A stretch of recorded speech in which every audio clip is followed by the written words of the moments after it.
Joignez confiné. Spectacle annulé. Culture, solidarité, pour vous désennuyer.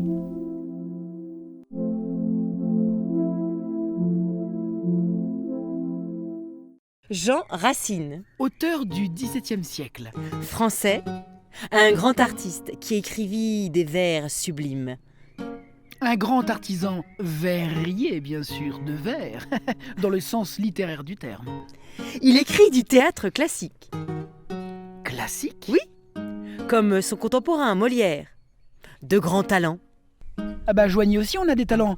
En ce moment, tous nos soignants et tous ceux qui œuvrent quotidiennement à nous fournir tous les services dont nous avons besoin. Merci à eux. Merci.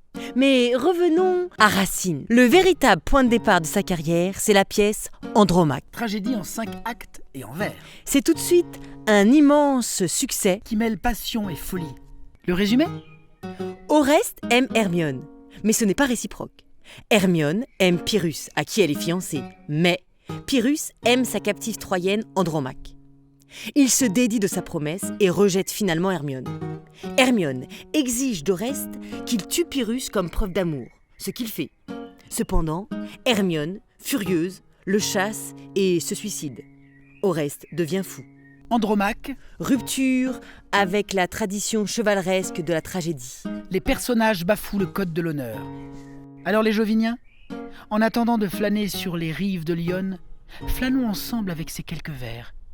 Écoutez plutôt. Extrait, Andromaque, acte 4, scène 5. Vous ne m'attendiez pas, madame.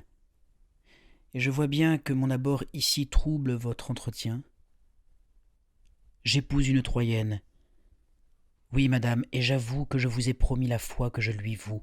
Après cela, madame, éclater contre un traître, qu'il l'est avec douleur et qui pourtant veut l'être. Seigneur, dans cet aveu dépouillé d'artifice, j'aime à voir que du moins vous vous rendiez justice, et que, voulant bien rompre un nœud si solennel, vous vous abandonniez au crime en criminel. Est-il juste, après tout, qu'un conquérant s'abaisse sous la servile foi de garder sa promesse ? Non, non, la perfidie a de quoi vous tenter et vous ne me cherchez que pour vous en vanter. Quoi ?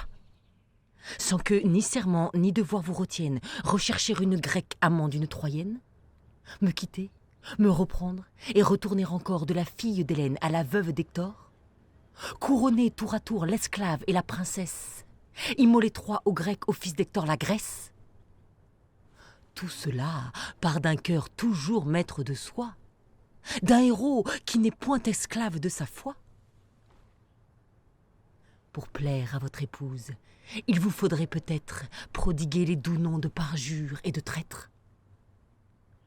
Vous veniez de mon front observer la pâleur, pour aller dans ses bras rire de ma douleur. Pleurante après son char, vous voulez qu'on me voie ?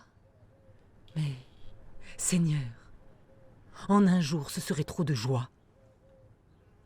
Et sans chercher ailleurs des titres empruntés, ne vous suffit-il pas de ce que vous portez ? Du vieux père d'Hector la valeur abattue au pied de sa famille expirante à sa vue, tandis que dans son sein votre bras enfoncé cherche un reste de sang que l'âge avait glacé, dans des ruisseaux de sang Troie ardente plongée, de votre propre main, Polyxène égorgée aux yeux de tous les Grecs indignés contre vous. Que peut-on refuser à ces généreux coups ? Madame, je sais trop à quel excès de rage la vengeance d'Hélène emporta mon courage. Je puis me plaindre à vous du sang que j'ai versé, mais enfin je consens d'oublier le passé. Nos cœurs n'étaient point faits dépendants l'un de l'autre. Je suivais mon devoir et vous cédiez au vôtre. Rien ne vous engageait à m'aimer, en effet. Je ne t'ai point aimé. Cruel, qu'ai-je donc fait ? J'ai dédaigné pour toi les vœux de tous nos princes. Je t'ai cherché moi-même au fond de tes provinces. J'y suis encore malgré tes infidélités et malgré tous mes Grecs honteux de mes bontés. Je leur ai commandé de cacher mon injure. J'attendais en secret le retour d'un parjure. J'ai cru que tôt ou tard, à ton devoir rendu, tu me rapporterais un cœur qui m'était dû. Je t'aimais, inconstant. Qu'aurais-je fait, fidèle, Et même en ce moment où ta bouche cruelle vient si tranquillement m'annoncer le trépas ingrat, je doute encore si je ne t'aime pas. Mais Seigneur, s'il le faut, si le ciel en colère réserve à d'autres yeux la gloire de vous plaire, achevez votre hymen, j'y consens. Mais du moins, ne forcez pas mes yeux d'en être les témoins. Pour la dernière fois, je vous parle peut-être. Différez-le d'un jour, demain vous serez maître.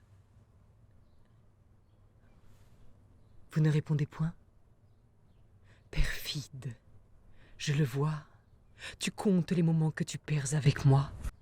Ton cœur, impatient de revoir ta Troyenne, ne souffre qu'à regret qu'une autre t'entretienne.